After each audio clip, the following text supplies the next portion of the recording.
Hey there, I'm Michael Williams, your island chef. Welcome to my kitchen.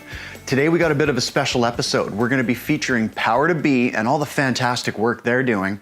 Then we're gonna follow that up with some powerful recipes. We got some peanut butter power balls and some power bites, which are gonna help power you through some outdoor adventures. So all of that coming up on today's show.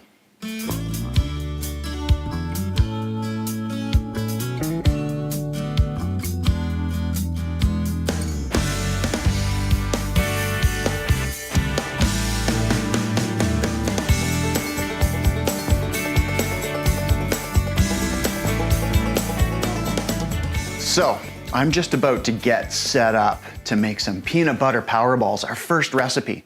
Before we get into that though, we're gonna catch up with Em of Power to Be at Beaver Lake and find out what they're all about. Let's check it.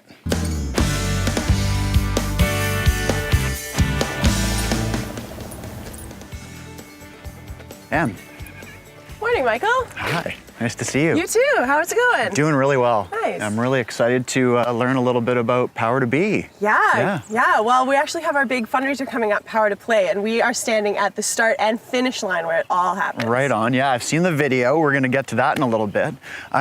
Tell me a little bit about Power to Be though, and kind of how you guys roll, who you're catering to. You know, it seems like a pretty fantastic organization. Yeah, Power to Be is a nonprofit here in Victoria and in Vancouver. Oh, and Vancouver as well. Okay. Vancouver as well. Yeah. It's kind of our satellite office, but they're an awesome team over there too. Yeah. And both offices cater to people of all ages and all abilities. So it's kind of like a self-identified need for support to do the activities that we provide, which are all outdoor nature activities. So stuff like kayaking, canoeing, hiking, rock climbing, all those kind of adventure sports that people love to do. Right on. We just want to get them out there. And it's just like an opportunity for kids who maybe don't have the opportunity to do that kind of thing to get out and have that opportunity? Absolutely. Kids, youth, adults, we say age 7 and up. Okay. And it's really only because 6 and lower, the gear is quite a bit smaller. Right. So it's just easier for us to And do you guys way. cater to adults as well? We do, yeah. Okay, wow. I didn't realize that. Common misconception. Yeah, and in fact, I didn't realize that you went as young as 7. I thought it was more of a kind of a teenage kind of thing. Yeah, most people think that one of our program streams is focused on youth grade 8, 9, and 10. Right. So that sometimes gets the misconception going, but it is, all ages, all abilities. We really just don't like to say no. Yeah, yeah, and you know what I'm noticing is as we progress through our society and it evolves, I'm noticing, so much more screen addiction and kids, stuck inside all day. That's all they want to do. I really feel like there's a huge demand for what you guys are doing. And I know for me personally, I feel awful when I'm stuck inside all day. Get outside in nature and it all kind of releases and lets go, and I feel like me again, right? Absolutely, and that's exactly the kind of feeling that we want to create in our participants and our volunteers and our staff and our parents and supports, anybody who's out on our programs. We want to feel that kind of and as we see all the research starting to come out now about how great nature is for mental health, for physical health, for all these things. Tree bathing, exactly. Right? We're going to do one of those programs in June. Oh, nice. So it's all these things we're trying to bring together in order to create that kind of overall wellness for folks. Why don't we grab a seat and keep chatting here? Sure. I'm kind of curious. Tell me, about the end result. What are the kids getting out of it? How is the program making an impact? Yeah. Ultimately, what we really want is for people to feel that kind of warm, fuzzy feeling at the end of the day. Yeah.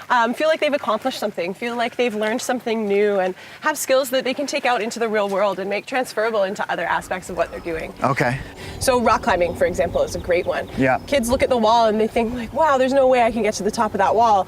And then they do it and they ring the bell at the top and they get back to the bottom and think, if I climbed that huge rock wall that I didn't think I could do, what other things can I do that I'm limiting myself? Right. And it's really amazing to watch people make that connection. That is awesome. Yeah, just confidence building from one thing and kind of spilling it into other aspects of life. Yeah, absolutely. Yeah.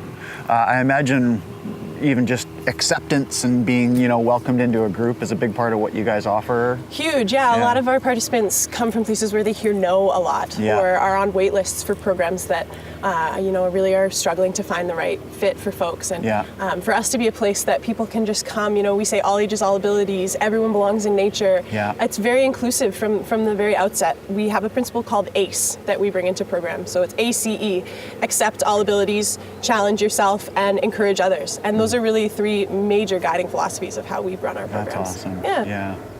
You know, I just realized actually, I've been a little bit rude. This is Livy, by the way. Yeah. I wondered who this really cute co-host of yours was. Yeah, she is. She's the brains behind all of it.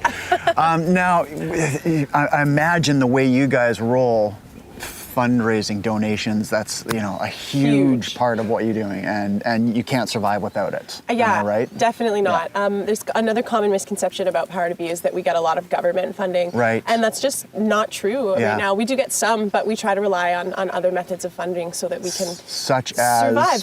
Power to Play. Power to Play. Which is coming up pretty quick here. Very quick. Yeah. And like I said before, this is the place where all the magic happens at Power to Play. Yeah. It's a huge fun event. We're actually still looking for volunteers.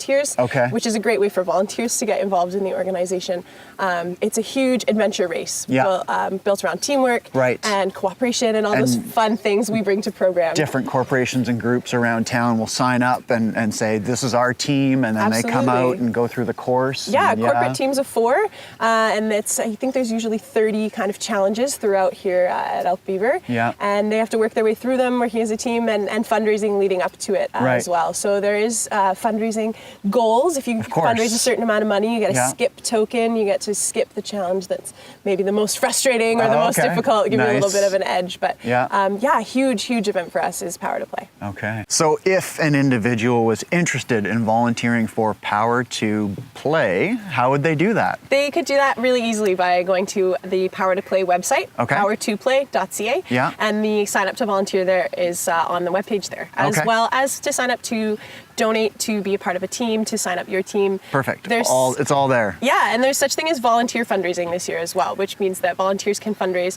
and allocate those funds to a certain team, like the Power to Be team, which is made up of a staff member and 4 of our participants. So that's always my favorite moment of the day, is watching them come over the finish line. And I always have my sunglasses on so no one can see me like wiping my few tears away, because it's definitely one of those moments where you really feel kind of the joy and the warm fuzzies, I would say, that Power to Be brings. Yeah, so powertoplay.ca. Powertoplay.ca. Okay. So, I'm pretty stoked. I'm really excited to hopefully come out and see this event and maybe volunteer and see how it all comes together. It sounds awesome. I need to get into my kitchen though, because I want to prepare some kind of, camping, hiking, outdoorsy bar kind of recipes, because you guys do a lot of that kind of stuff, right? So I figured I'd tie that into the theme with the kitchen here. We've got a cool video that you guys have put together from last year's Power to Play. Yeah, very exciting. So I'm also in that one. I'm super excited, so you can tell how great it is. Okay, well, I think we're going to check that out. But thanks so much. No problem. Pleasure meeting you. Yeah, and nice to spend the morning with you. Yeah, we'll catch up soon. All right, thanks. Bye, Libby. Power to Play is like Christmas, your birthday, Easter, and all the other best days of the year rolled into one. It's just really great to see the community come out and support Power to Be in such a loud and emphatic way.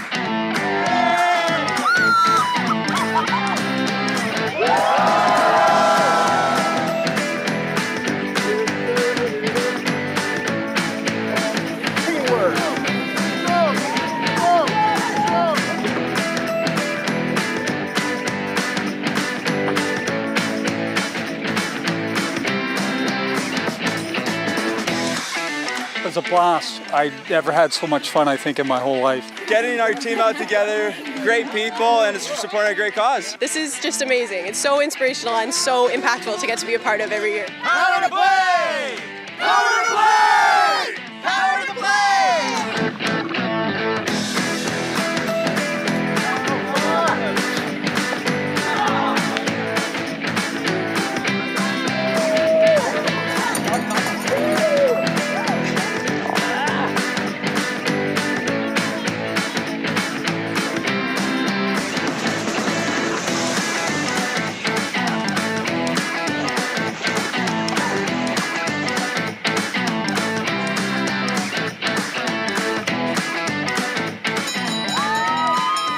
To our racers, our volunteers, and everyone who fundraised to make Power to Play 2018 a huge success. You are making a difference because everyone belongs in nature.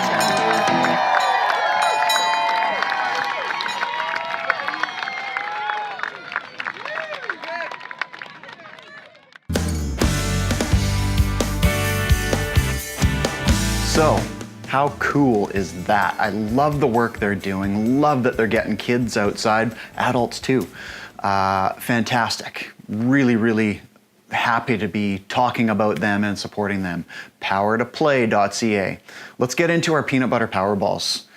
First thing we need to do is make some oat flour. I've got some large flake oats here. I'm just gonna toss them into my blender and grind them up until they turn into flour. Let's do that. Okay, so quite simply, I'm gonna dump my large flake oats into my blender. You can do this in a blender or a food processor. And then we're just gonna turn it on and grind them up.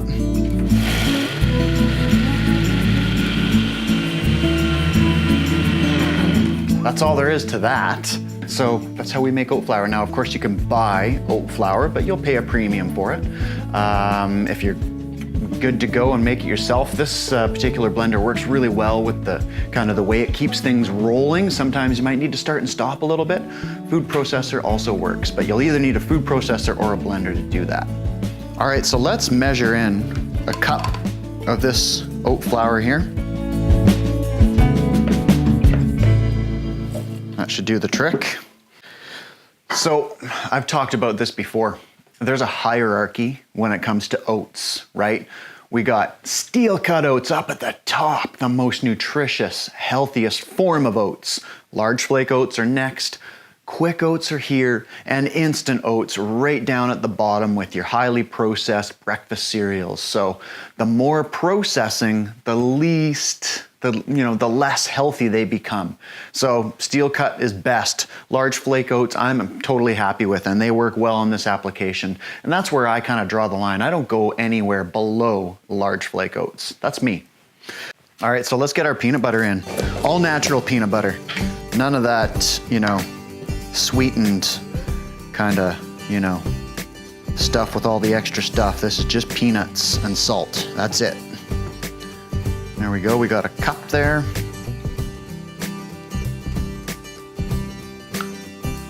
Now we got a few other ingredients we're gonna get into these bars, but really they're super clean. Just a little bit of sweetness, a little bit of crunch, and some extra fat. Okay, let's get our vanilla in there. I'm not gonna measure.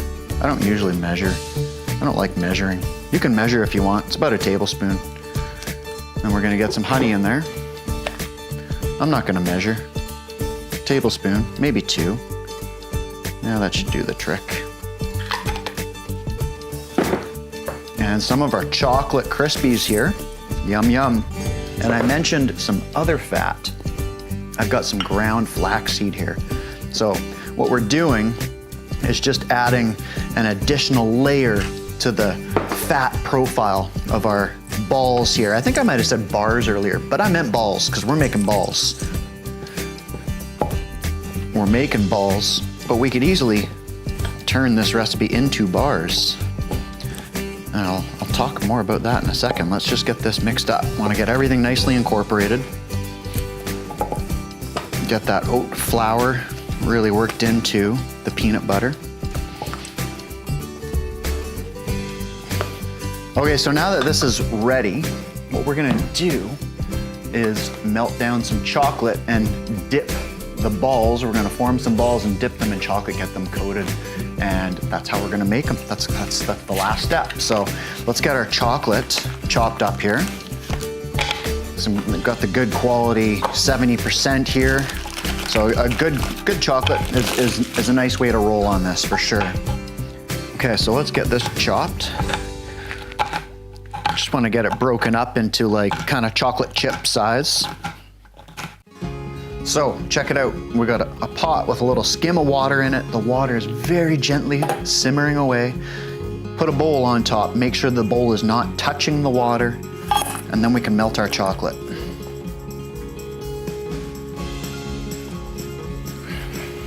A couple crumbs there to get back in. Now, get ready to form some peanut butter balls here. So what we're gonna do is just kind of get a scoop and roll them like so.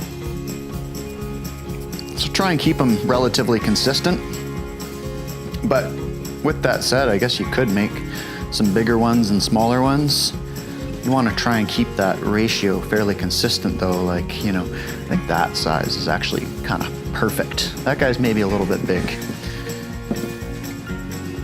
One way to streamline this process is if you have one of those little cookie scoops, little miniature ice cream scoops. They're super handy for tasks like this. Keep things consistent and rolling smoothly.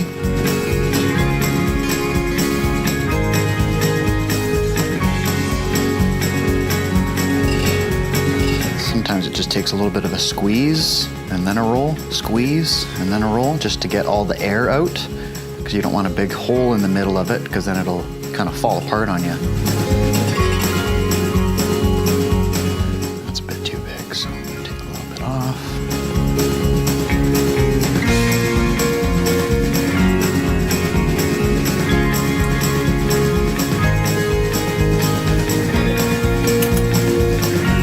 This is my favorite part. I love this. Look, it looks like it's not melted, but it is. Okay, let's get rid of that. And let's bring this over here. And all we're gonna do now is just whoop, whoop, a couple at a time. Coat them. Make sure that we got chocolate all around. And then pick it up and just kind of drizzle all of the excess chocolate off of it. And then plunk it down.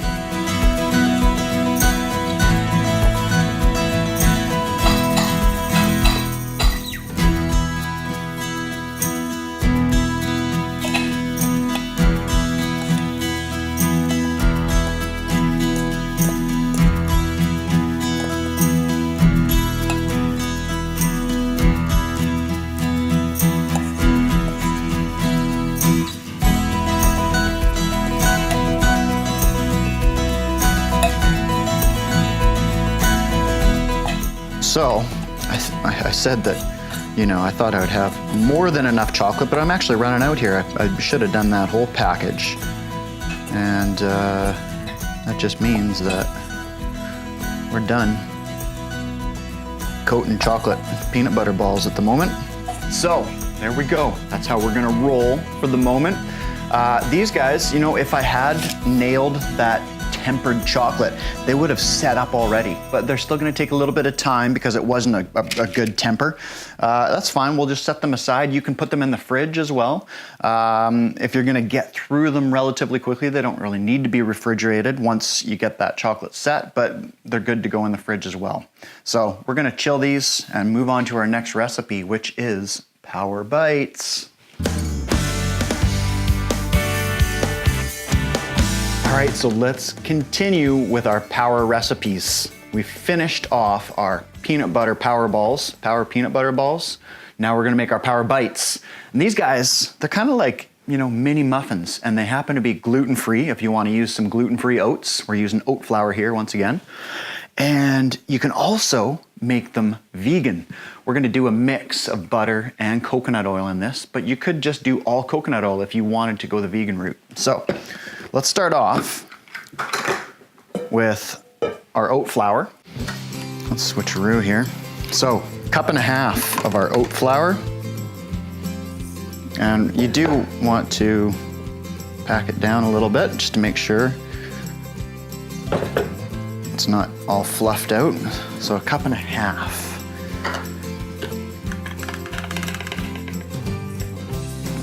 A little bit extra there because I know when I pack it down, it's gonna be right. Okay, so let's get some more ingredients rolling here. What I need to do right now is chop up some raisins. Now, I like to make this recipe with a couple of different dried fruits, but somehow my dried apricots disappeared on me. So I normally do 1/4 cup of each and slice them up, but we've only got our raisins here. Nice, beautiful, organic raisins. So we just want to slice these so they're not too big. I would do the same with the apricots, apricots.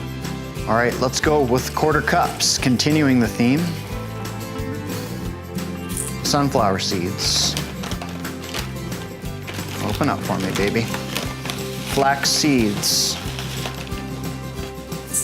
Got unsweetened coconut.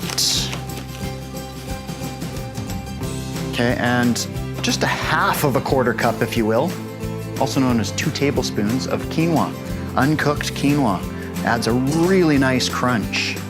So we got our half of a quarter cup. Let's go back to the quarter cups now. I forgot, I like to throw in some oats. We got the oat flour, but the whole oats are nice as well, just for that texture, that crunch. Now, what we're gonna do is we're gonna melt our butter and our coconut oil so that we can dissolve that. So I'm just gonna use the measurements here on the butter.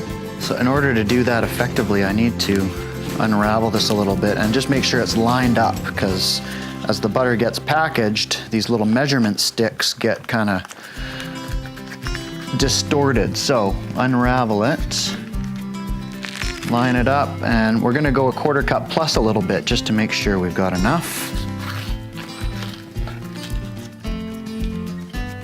And that's gonna get melted along with our coconut oil. And we're gonna do a very full quarter cup of this as well. Over full even. I'm gonna use a spoon to get the rest of it. Sometimes I think, man, it'd be cool if we lived in California in a really warm climate without air conditioning, because then our coconut oil would be liquid at room temperature, right? You know what I'm saying? Because that's what happens. It's right on the cusp. It's a little bit too cold here for coconut oil. There we go, let's melt that. All right, let's pop this in the microwave, get it melted. In the meantime, we can get the rest of our ingredients into our mix here, which is just gonna be a little taste of vanilla and then a quarter cup of honey as well. Quarter cup is the theme, I'm sure you're noticing.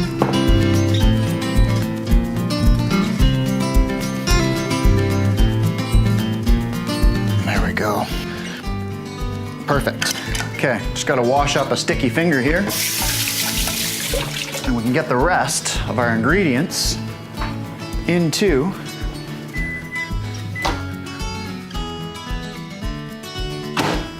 our power bites. So we got our melted butter and coconut oil.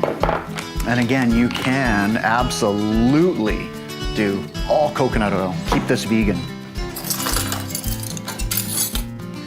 So let's get in our teaspoon of baking soda, about a quarter teaspoon of salt, and we're ready to mix. So now you just stir until everything's nice and evenly combined. I'm gonna bake these guys off, and they're gonna be delicious.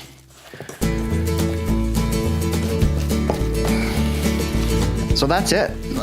You know, when you have all the ingredients on hand, this recipe, it really does come together quickly.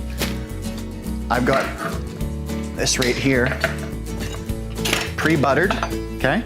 So all we gotta do now is scoop our bites into the mini muffin tin. I like using the mini muffin tin. Otherwise it's too much. You can use a large muffin tin, absolutely.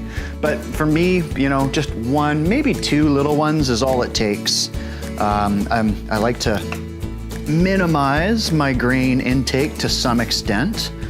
I don't subscribe personally to the whole paleo movement where you can't have it at all, but I do find that my body works best when I don't eat too much grain.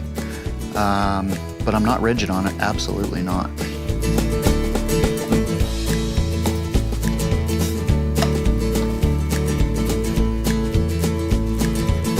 So these guys are gonna get tossed into the oven, 350 for about a dozen minutes.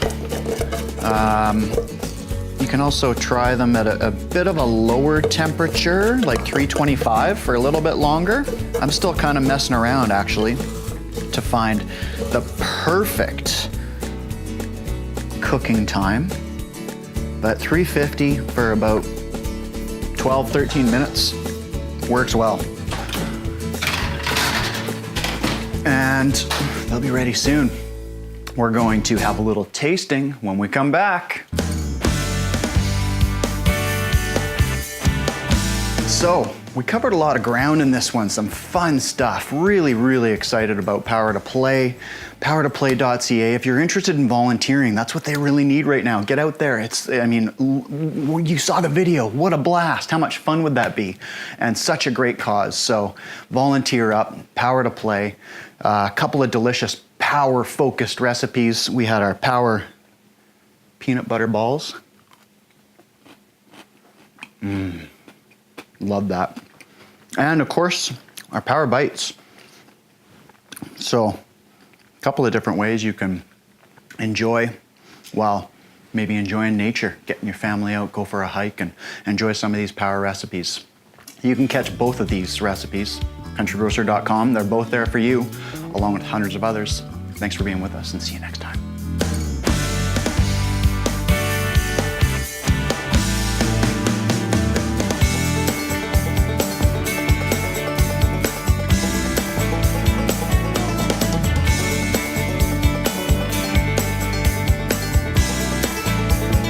Country Grocer.